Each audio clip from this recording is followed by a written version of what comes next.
Hey, what's going on? It's Scott. Recently, I've had some requests to make a video about entering law enforcement at a later age. The people in particular were in their mid-30s. However, I worked with someone who joined at 47 years old. I worked with someone else who joined at 52,000 years old. I'm sorry, he was in his early 50s. And all he did was tell me to shut up my whole career. I wonder why. If the department does not have an age requirement or something like that, then yes, you can join. A lot of departments don't mind older people joining as long as you can meet certain criteria that the younger people have to meet as well. So that's the first thing. Obviously, make sure at your age, can you work at a department that you're eyeballing as a future potential employer? The next thing is when it comes to your age, at what point you're joining, what will the retirement benefits look like if you are planning on working there until a retirement age? You might not get as much as other people who have been there longer. It's really something to consider when you're entering later to look at what the retirement benefits will be for you. However, one of the benefits of joining later in life is there's an expected level of maturity that someone has later in their 30s and 40s that someone in their 20s doesn't necessarily have. I'm not saying that those who are in their early to mid 20s are awful police officers because their brains aren't fully developed yet. I think us guys is like 25 years old. That's when the brain fully developed. And by 35, you are who you are. There's another conversation about that, and I'll bring it up later. But what I'm saying is I trained people. One was in his early 30s. The other one was in his early 40s. They had different approaches to how they were going about their police work because they just saw things differently. Like I said, I'm not saying someone in their early 20s is totally not qualified, but they do need to be mature for their age and have the ability to communicate. I found that the older officers had the ability to communicate better with a lot of different types of people. I was very fortunate when I joined in my early 20s. I had the Marine Corps experience, college experience. I had talked to numerous types of people, worked with many different types of people when I was deployed in the Marines, all that good stuff. So with life experience, use it to your benefit if you do end up working in law enforcement. It's a good thing. However, on the flip side of that, if you are older in life, say, I'm not trying to call late 30s old, but you've got a decade on people that are in their early 20s, can you work with people in their 20s and get along with them as a good team player? Law enforcement is all about some good communication with the public, fairness to the public, knowledge of the laws and stuff like that, and department policy, but also the ability to work as a team player with other officers. When I was finishing out my career in my mid to late 30s, I tried to be as good of a mentor as I could to the younger officers rather than being bitter and saying, well, they don't know what life's all about. Da, da, da, da. We're not perfect. All right, tangent over. Moving on. The other cool thing about joining later in life, and I realized this when I was training people who were older, they'd get out of the car and they didn't have the same face as a 21-year-old, and the people would think, oh, well, this person's been a cop before, or this person's been a cop for a while. And I would tell them, use it to your advantage. You don't have that 21-year-old baby face. Go out there and use it to your advantage. Now, when it also comes to age, I was talking about retirement. How about this? People I have talked to who want to get into law enforcement, they're hesitant because they might go through a big pay cut. It's just something to look into. The next thing that I would mention about when you're applying later in life for law enforcement is what comes to mind for a lot of people, and that is the physical fitness requirements. Now, when I went through the rookie school in 2007, we had a police officer's physical agility test where we had to start in a chair, run 100 yards down and then 100 yards back. So it was a 200-yard run. And then you dragged a 150-pound dummy or a classmate who weighed around 150 pounds. You drag them somewhere and then you climb through tunnels. You do push-ups, some crunches. I think there were some crunches. Then you go through a door that has a little bit of weight behind it. So it's like you're forcing your way through a door. And then you run up some stairs, down some stairs, maybe 20 stairs or so. And then you had to do it all in less than 8 minutes and 26 seconds or something like that. It was possible to do even for the people who are older in life. I saw people in their 40s get it done because the oldest in our class was in his mid 40s. So my thing is get to know what the physical fitness requirements are and don't say I'm too old for this. And do not forget to buy your copy of the book 101 Useful Tips for Rookie Police Officers. The link is below. My philosophy is this. When I got into my mid 30s, I started to say, you know what? If Tom Brady, whether you love him or hate him, Tom Brady won a Super Bowl in his early 40s. And then years ago, Randy Couture won the UFC heavyweight championship at 44 years old. If it's done by them, if incredible things are done by them in their 40s, then I can meet the physical standards to get in and stay as a police officer and be physically fit enough where I show up on calls and people don't go, oh gosh, how's that officer going to help me? That's one thing I valued my whole career, staying in shape for a fight, because chances are at some point you're going to have to control someone, and then also looking presentable. And there was one time in particular that someone thought about running and he said, you know what? You look like you can run. I'm not going to run. And I was thinking, man, thank goodness, because I'm not that fast. But know the physical fitness requirements. And here's the deal. deal. Since you are older in life, I recommend stretching and doing power yoga. This is just my advice. When I was on the job for 11 years-ish, I was sick and tired of being sick and tired of being stiff, and I had enough. And I started doing yoga, and what do you know? I started feeling like I was in my 20s again, and I was in my mid-30s, and I was getting in better shape than what some of the newer officers were physical fitness-wise. However, there are things that leave us, for lack of a better phrase, as we age. Men's testosterone starts to decrease, and I'm not a nutrition or fitness expert by any means. However, I have learned that there are things you can take as supplements, considering the quality of food we take in as Americans is not exactly good. So yes, I'm going to go on a little bit of a tangent of how I maintained my health while I was working in law enforcement, particularly later in the career when I was in my mid to getting to late 30s. And the first one was vitamin D. Now, please understand this is just for informational and educational purposes only. I'm telling you what I did. You make your own informed decision, okay?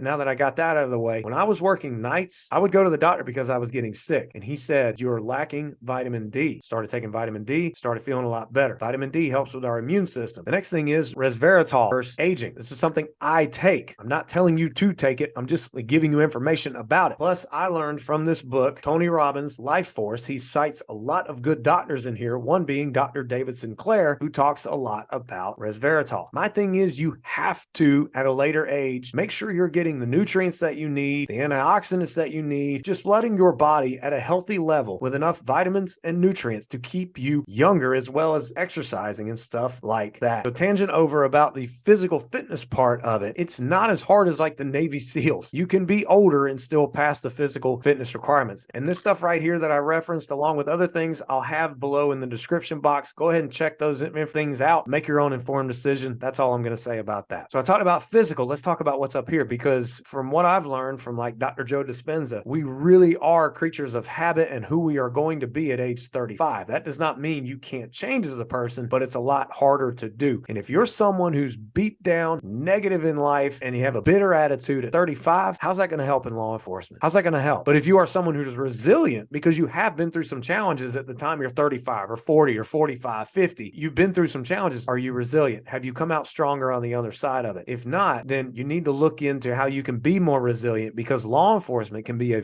very, very mentally demanding and stressful job. And it can actually have you go through some downright traumatic experiences, seeing what you see or being what you, or going through things that you're in a fear of your life. Say someone attacks you physically and or heaven forbid with a deadly weapon. How is your mental resilience older in life? People in their early 20s, the world is still their oyster. They're excited. They're ready to get after it typically, and they're not exactly beat down by life typically. So that's just something to examine. I'm not calling you a negative Nancy. I'm just saying be mindful of how you're doing. And if you're not doing too well, then how will that help you in law enforcement? It won't. Be resilient. If you want to learn more about your brain health, then click right there or there, whichever way it is. Get my book, Mental Health Fight of the Heroes in Blue, How to Mentally Survive Working as a Police Officer. Last but not least, I'll say jurisdiction. Some departments require that you live in the jurisdiction where you work. As in, if you work for a county sheriff's office, you're required to live in that county. I can't speak for all of them, but this is something to be aware of, because when you're in your 30s, 40s, 50s, you have your own family. Say you're in your 50s and maybe you have kids that already have kids, so you've got grandkids and you might have to move away from them. Whatever the case may be, you've lived somewhere for a longer period of time. Would you be willing to move, considering what the department requires as to your residence? Sometimes it's harder to pack up and move because you got on with a department that you really want to work for, considering the pay is good, the benefits are good, you seem like it's going to be a good fit. They have great officers working there, but you have to move and you've lived somewhere for 10, 15 years and your family's settled in. It's just something to consider. All in all, I would say that we're getting into law enforcement later in life. It's not anything drastic. Of course, it's going to be a big change because it's a job like no other. But when it comes to the physical aspect of it, if you're in decent shape and you can meet those physical standards, why not apply? Also, like I said, you should have a different level of maturity versus the ones who are in their 20s and still kind of growing and forming themselves in life. And as you're older, you've learned more about communication and problem solving and critical thinking. But please don't have analysis paralysis, particularly in law enforcement, when you have to act like that. All right, so I hope some of these points were helpful for you. Go ahead and click this video right here to get more ready for your potential career in law enforcement. I look forward to talking to you again. Comment below with any questions. Take care, and may God bless.